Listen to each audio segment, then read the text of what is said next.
Detroit's #1 spot for underground hip-hop. You are now tuned in to Chase's Basement. Hey, what up, though, everybody? Nathan Chase, Chase's Basement. They Don't Get Nathan, the podcast. New set. You like it? I like it. New microphones, new setup. Everything's going down. We got my man, GrimeOne, up in the house. What up, though? What up, though, fam? Thank you for having me, Welcome man. to the basement. Welcome to the basement. Now, I ran into you, 37 Shield Library. Yeah. Album release. Yep. Did a nice little video montage. Everybody was out there hanging out. You did. That came out ill. But before that, I don't even know who you were. Right. All right. Well, let's find out who GrimeOne was. Meeting. Now we was talking earlier when you first got here. Yeah. And you said, because you seen my beat machine, you said you got a MP, like an old one that you started with. Yeah, I started off on the Akai MPC 1000. Is when I got serious. I mean, I had touched like a Roland 202 and, a couple earlier machines back when I DJ'd. But, see, that's like stuff that Grandmaster Flash used to use. 90s, mid-90s. Midnight. Okay, all right. The 1000 I think dropped in 2004. Yeah. I used that, and then when the MPC Renaissance came out, that's the current machine that I'm stuck on. I mean, I keep trying to upgrade, but I don't know. If it ain't broke, don't fix it type of so thing. that's when that's when you first started making beats, like 2004. That's when I got serious about it. I DJ'd and played around with samplers, made pause tapes, but I didn't take it like real seriously. You made a pause tape? What it was, a pause tape? Pause tape. I started doing that in like 7th grade. So, what is the pause? Dual cassette deck, right? So like the first one was I did Special Ed. I got it made. The track I got it made. Yeah. So what you could do was you could take a blank tape. So like the drums in the beginning, I would let a couple bars play, pause it, and rewind it back, and then hit the record button and unpause it. And it was so accurate if you had a good tape player that it could seamlessly. So I could like extend the intro, extend the hook, and like the ending, and I would make these tapes and like slang them at school. So when rappers was making beats, because they would have to take the same thing and loop it over and over, you was actually making mixtapes. I was doing it because I didn't have turntables. I was 12, you know what I mean? So I was doing it with tapes. I mean, I didn't invent it by no means. I had a homie put me onto it, but what? Yeah. So the pause tape thing that's an early form of real DJing. Wow, yeah. That's how you. Because I heard people say they did it with music. I didn't know y'all DJs, early DJs. Yeah. Loop it one more time. I was in 7th grade, but I started off with something really easy. You know what I mean? Because I had been like captivated by Public Enemy in junior high. Yeah. Their stuff was a little bit too complex for me at the time. I was just a kid. But with the scratching and whatnot. Yeah. So I would pick something real simple. That's especially it'd be the simple. That simple. Yeah. Oh hell yeah. Shit. Classic motherfucker. Right. So, yeah, and it just kind of I played around. As a teenager, I ended up getting some 2 turntables and a mixer, and it was when I told you I had moved out to Phoenix. Yeah. I was there by myself, and I had a little background of it. I'm like, you want to know what? There was this. So what'd you go out there for? Just to. I had family out there. Family. I used to contract for General Motors, and everyone knows what happened in 2008. Yeah. So they were like, at the time I wasn't married, didn't have no kids, nothing like that. Yeah. They're like, what do you got to lose? You know what I mean? That's your job in a minute. Hold on, stand by. Stand by, we got you. My sister was a director at a hospital. This is a real wild story. So she was a director at a hospital in Phoenix, like downtown, like I guess equivalent to like Detroit receiving. Mm-hmm. And she's like, I got this job. It pays real good, but you might not want to do it when I tell you what it is.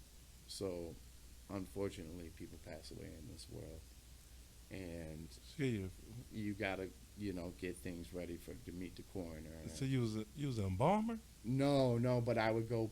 Actually, have to go put them in the bag and put them in the.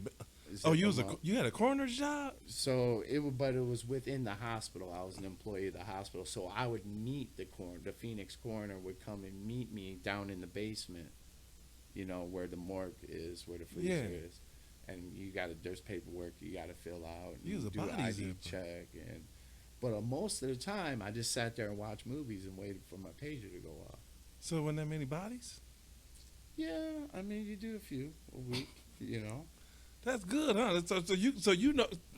I know it's crazy. So you can actually say that's a pretty safe place to live, huh? Right. You know what I mean? Didn't even see a lot of bodies. I only seen a couple here and there. Well, okay, so the department I worked in, it wasn't just me. So there was like a dozen of us. So, there was bodies, but, there was... You didn't catch a lot of bodies. Yeah, right. Oh, it got spread, and then because, my sister had held a high position there, I would work the midnight shift a lot because, everyone's sleeping. So a lot of bodies didn't come in on midnight. Right. So did you ever see like a really like I would respond to all the traumas. Mango, seen people shot, seen all that. Yeah.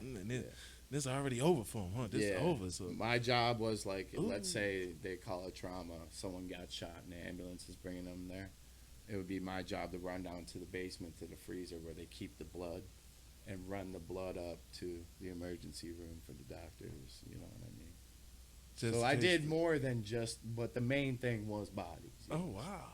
Yeah, crazy job. So maybe you could save them or you caught them at the end, huh? When it didn't work out. Something, my pager would go off. Sometimes it would say to the blood bank and sometimes it would say to the morgue.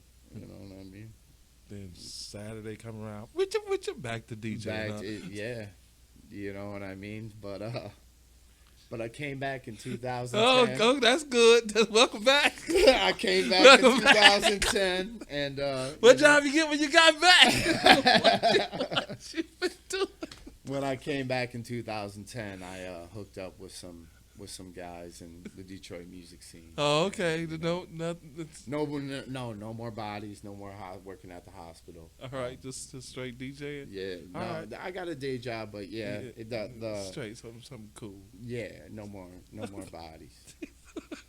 You know what I mean? So I need a cut, but I need that as a really drop. That's a perfect drop right there. No more bodies. No more bodies.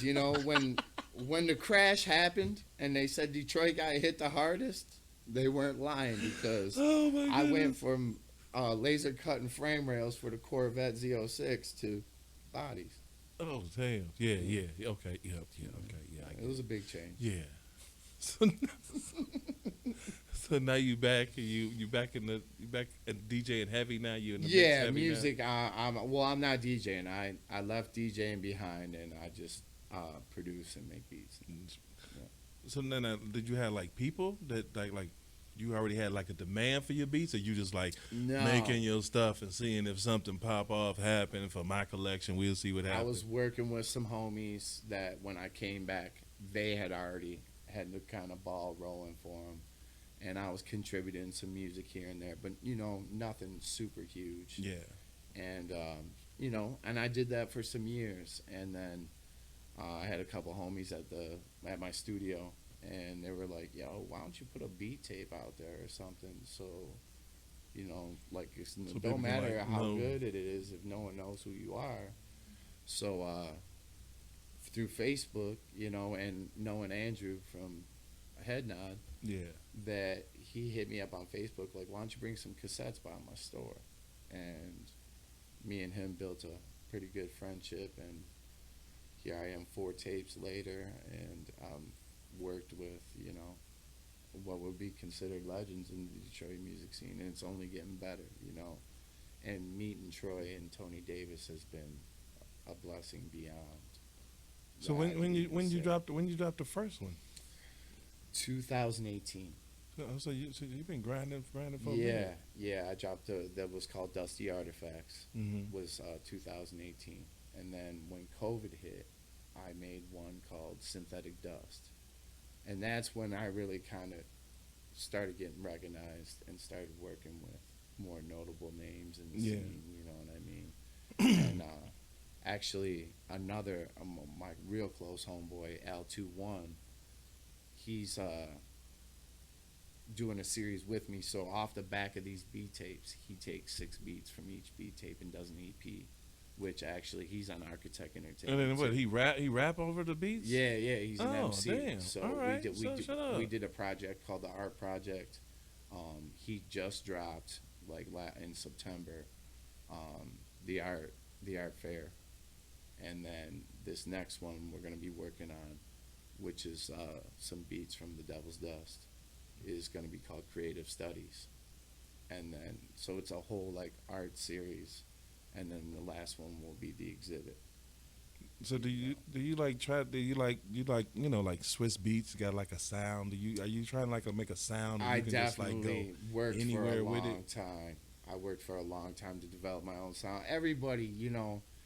So what do you do to make your own sounds? Like you go like heavy on drums, heavy on snares, heavy on guitar, ukulele. Like why they started calling me GrimeOne was because of the way my homeboy Sneak from Chop Shop one time was at the studio and he just started calling me the grimy one. He's like, where do you get these drums from? You know what I mean?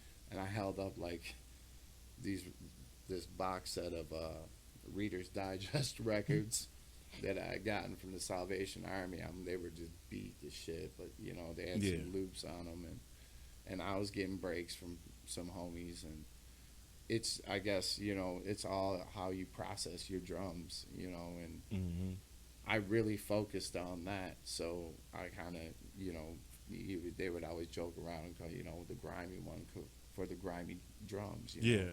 So I just kind of shortened that down to GrimeOne. Oh, that's what's up. You know what I mean? So. Oh, that's dope. That other people gave you the name instead of you trying to come up Yeah, with I didn't something. think of it like, you know what I mean? I kind of took. So what was your name? What was your rap name before then? I was just going. So my name's Mike Stack, right? And when I was a little kid, it's spelled Stach because it's German. So when I was in school, they would always be like, Michael Statch. Michael, you know, the teacher could never pronounce my name. And my homie was like, it stacks, like just Stax. Like he told her, like, you know how you abbreviate Christmas with an X? Yeah. So stupid teacher. So everyone called me Stacks, and this was like from 2nd grade. So I wasn't talking about balling. Yeah. It was because but that's what it was given off. Okay. So I was glad that happened, that I took the opportunity of what guys were calling me in the studio to kind of rebrand myself, because that's not the type of hip hop I make. You know what I mean? About the rims and hoes and money. You know what I mean? There's a place for that. It's just not my lane. It just seems like It's you would not make my that lane. because of the Stacks. It's but name. So Stacks. You could have been like Stacks the grimy one. Right. So you know what I mean? I'm glad that it happened that way, because that's not there. That lane's cool and everything. It's just not my lane. See, but now you could always do a throwback like grimy could. one, aka Mike Stacks. I could. Yeah. I still tag it. You know what I mean, when I throw out my posts. Yeah, because you know it's what I just mean? yours. It's so original. Right. And like you had since 2nd grade. Who got a nickname since 2nd grade? Like it's my real hip name. Yeah, it's my real name. Damn, cuz you lucky as hell. You don't know my. Never mind. All right. So yeah. So the first project, you say you hooked up with the Davis Way? I hooked up. Well, when I put out Synthetic Dust is when the Davis Way approached me. Now I had known. I first met Troy at Head Nod, and I would see him at the 37 Shield Library, and we would talk. Yeah. But we really didn't kick it. And the dude who did my artwork for Synthetic Dust, a graffiti writer, he goes by Juice One, had a barbecue. Tony and Troy were there. That's when I really like linked up with him and started talking with him. You know what I mean? And so he approached me maybe a month or 2 after Synthetic Dust was out, and I really didn't understand. You know, I'm a little bit older. I'm not from this whole streaming thing and digital. Yeah. You know what I mean? And I come from you make the music, you hit the studio, you get the product, you press up the merch, you sell it. You know what I mean? Yeah. In that order. You know, because and he was showing me. He kept telling me all this money that's passing you by, but everything I had ever heard about the digital realm was like, it's not worth wasting. Like, sound like Bitcoin to me. Right, exactly. I don't want to hear nothing about no Bitcoin, digital music, It Bitcoin, sounds like digital. a Ponzi scheme or something, yeah. you know? So, I told him I appreciate the offer. I just don't think it's a good fit. Mm-hmm. And then, man, it wasn't that much long. Oh, I did a track that fell in my lap. I produced a track for Valid featuring Boldy James on the Plum Brandy EP. Myself and my homie. What's the name of that song? It's called Foreign Forever. Yeah. Yeah, okay. Yeah. You did that, huh? All right. Well, I did it along with a producer, my homie Sasha. He goes by The Saint. And then Tone Rizzo is actually did a lot of the production on it as well. Yeah. So it was a joint effort. That's what's up. So when he played that at a Valentine's Day show that he did at the Old Miami, I was there. Ran into Troy again. Yeah. And Troy approaches me again. And I'm like, I really don't get it. You know what I mean? I don't think it's for me. And then finally we run into each other again. Third time at the 37 Shield. And, you know, like, you know, when you're at McDonald's sometimes how they tell you picture menus are available. Well, he basically broke it down to me on the picture menu level. Like, look, see this money, see this. You're earning this, but you'll never get it. Okay. Like, you know what I mean? So... Showing you lost revenue. A lot. And I was shocked. That you already lost. He showed you money you already lost. I had already lost. And he's like, we can go back a couple years, but we can't go back. What? Now we talking. Hey, what'd you say, Flair? Now we talking. What? You said did you say recoup? Right, recoup. Did you say let's talk. Get this man a bottle. Right. So you can recoup back royalties, but only up to, I believe, Troy's gonna yell at me if I get this wrong, but I think it's 3 years. I think you can go back 3 years on back royalties owed. Oh, that's what's up. You go back 3 years on back royalties owed, people. Yeah. Troy, get your weight up. If I'm wrong, but get your weight up. Go get your money. It's floating out there. It's just sitting there, and you know. So he presented me. He called me up one night about a year ago. It was about a year ago.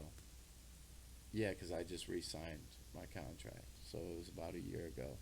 And he said, you know, I don't want to try to overwhelm you. Here's a 2-year deal. Give me 2 projects in 2 years. No, you know, that's not a lot of pressure. Yeah, that's so that's I'm nice. like, what do I have to lose? Let's do it. And I gave him 3 projects in 6 months. So then, of course. So is that just like a bonus, or is that like one album into the next contract? No, I was just like, well, here's 3. You know. So does it sit there, or like what did you do? It just rides along with that contract? Yeah. So just you know, all we did was he said, "You want to make any changes?" And I'm like, "No, I'm comfortable. You know, I'm real comfortable with with what's going on." And he was like, "Well, how about this? I just don't put no limit on it, you know, because I gave you a number last time and you surpassed it a year and a half early, so." We'll just go year by year and, you know, keep doing it. Damn. Yeah, so.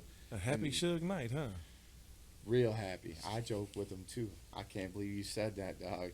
Give me a fist on because, listen, I told him one time he was wearing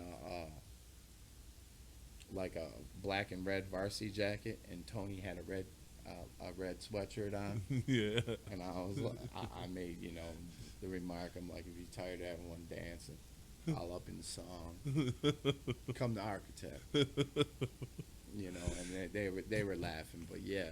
No, it's definitely been a blessing, man. So he's saying, you saying something where like you perform at a birthday party, you should get paid. You should get paid if there's drinks being sold, okay, and you're providing entertainment, you should be paid. Not only by the venue, But if you have your, your publishing and your ASCAP, and BMI, and you should be also be paid for that as Performance. well. So the promoter throwing the show should be giving you something. Yeah. If you agree upon that. Yeah. And then the venue also is responsible because they're selling drinks and bringing in a crowd that's profiting them to come see you. So why shouldn't you get paid? So I think that's a part that a lot of people don't know. A lot of people don't know that. They get paid from the promoter, which is great. But listen. But that ain't all the that potatoes. Ain't all the money. That ain't all the potatoes, baby. Why would you just let them keep that money? Not only did they sell drinks all night, but they didn't have to pay for you to perform either. So, if I go to Vegas, Don King has to pay me for performing at the Tropicana, but the Tropicana also has to pay me for performing at the Tropicana. As long as you sing a song before you fight.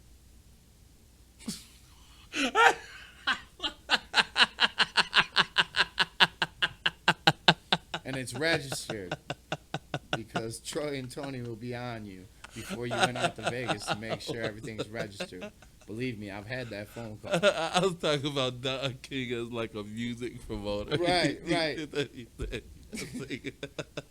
You know what I mean? I know boxing's these days, so fight. Before they say, let's get ready to rumble, hold off the Star Spangled Banner for a minute, and, Oh, that's a good one. I like that. Yeah, just drop a little intro or something. Make sure it's registered. So you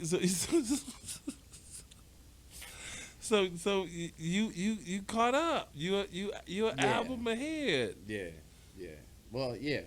And this next project I got with Troy and Tony that's coming up is going to be wild. So you already got a new project you're working on. What is done. this? No, what is this? Now, as if a lot of people don't know, Tony Davis is an author. Yeah, she wrote a right book. Here in Detroit, and she wrote a book called The Soul Within. Nerd. All right, yeah. And so she also released it as an audiobook. Okay. Troy composed the soundtrack that plays in the background of the audiobook. So he had this idea. He's like, I'm the Davis Way, you're GrimeOne. Let's come out with an instrumental called One Way. And I'm going to give you the compositions I composed, the background music, and you treat them as records that you would chop up and sample, how you make your beats. So, speed it up, slow it down, just use what I used for the audiobook.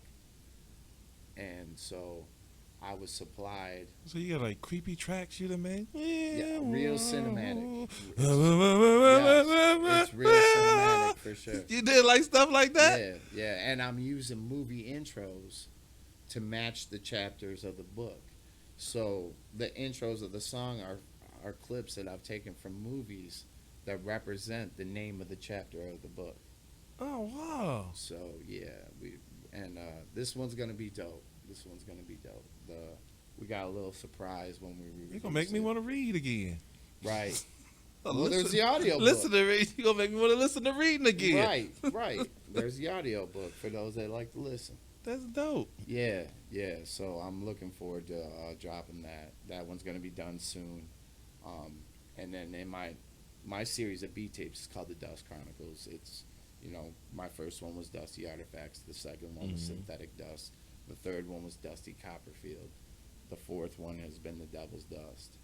And I have a fifth one that I'm going to drop on my birthday this summer. That's going to be a double. So I usually only do like 12 tracks. I'm going to do 24 on this one. Oh, wow. Going hard for your birthday. Yeah. And I'm feeling good, huh? Feeling good. Life been treating you good, huh? I'm gonna double up, huh? Double up on that one. I'm going to call that one Spy Dust.